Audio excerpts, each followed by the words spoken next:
Walk into any supermarket right now and you'll feel completely in control.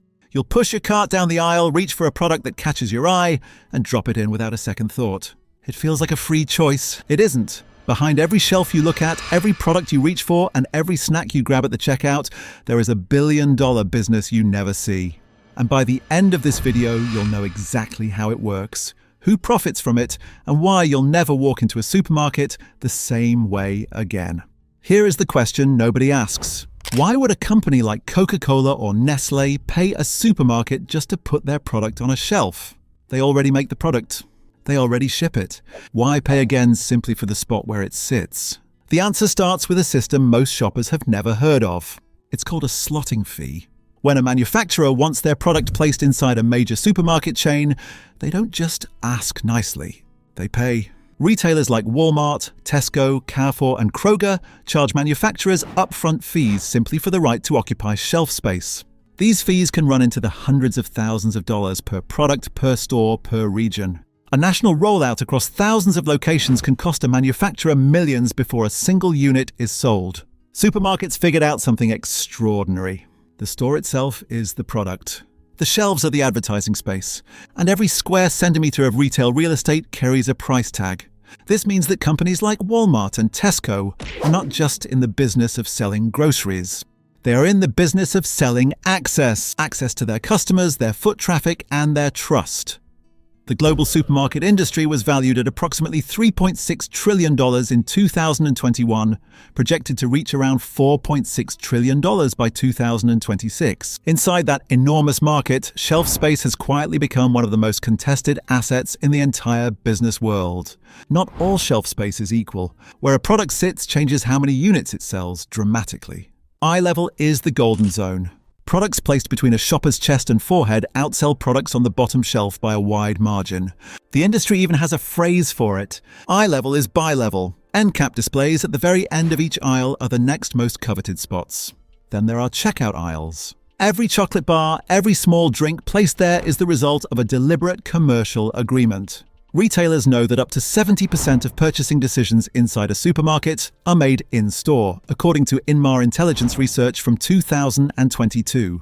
That statistic is the engine driving this entire industry. Supermarkets study customer movement the way airports study passenger flow. Fresh produce is placed near the front because color and freshness create a positive emotional response that primes shoppers to spend more freely.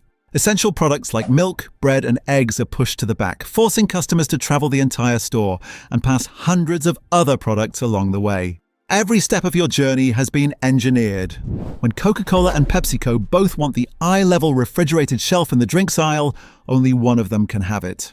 That competition is settled through negotiation, commercial data, and raw financial power.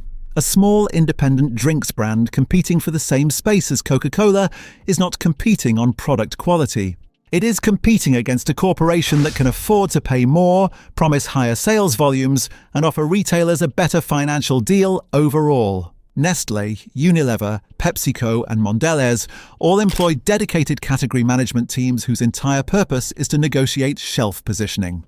These teams arrive armed with sales reports, demographic breakdowns, and market research, arguing for how an entire category should be laid out in ways that naturally advantage their own brands. Retailers are not passive in these negotiations. Aldi and Lidl operate with a deliberately limited product range, which means competition for those few available slots is fierce, and commercial terms are heavily in the retailer's favor. Retailers increasingly use their own private label products to fill high-value shelf positions, cutting manufacturers out entirely and capturing the full profit margin themselves. As of 2022, private label products accounted for approximately 17% of all grocery store sales in the United States, according to the Private Label Manufacturers Association. The data machine behind all of this is constantly evolving. Loyalty card programs at retailers like Tesco and Kroger collect detailed purchase histories tied to individual shoppers. That data tells retailers not just what sells, but who buys it, when, how often, and at what price point. Artificial intelligence and algorithmic tools now allow supermarkets to model thousands of shelf configurations and predict which layout will generate the most revenue before a single product is moved. This is not guesswork. This is an industrial-scale, data-driven operation running silently behind every shopping trip. Here is the part that affects everyone directly. All of these costs, the slotting fees, the category management teams, the data analytics, and the negotiation overhead are built into the price of the product sitting on that shelf. When Kellogg's pays for premium shelf positioning, that cost gets factored into the retail price of every box of cereal they sell. Shoppers end up paying for the privilege of being marketed to without ever knowing it. A product moved from the bottom shelf to eye level can see sales increase sharply enough to cover the entire cost of the placement deal and still return enormous profit. This is the real architecture of the modern supermarket. It is not a store. It is a carefully engineered commercial environment built to move products from shelves into shopping carts as efficiently as possible. The lighting, the layout, the music, the smells near the bakery, the width of the aisles, all of it has been designed, tested, and optimized. Next time you walk into a Tesco, a Walmart, a Carrefour, or an Aldi, look at where your eyes go first. Look at what you reach for without thinking. Look at what is sitting at the checkout. Then ask yourself whether you chose it, or whether somebody spent millions of dollars making sure you would.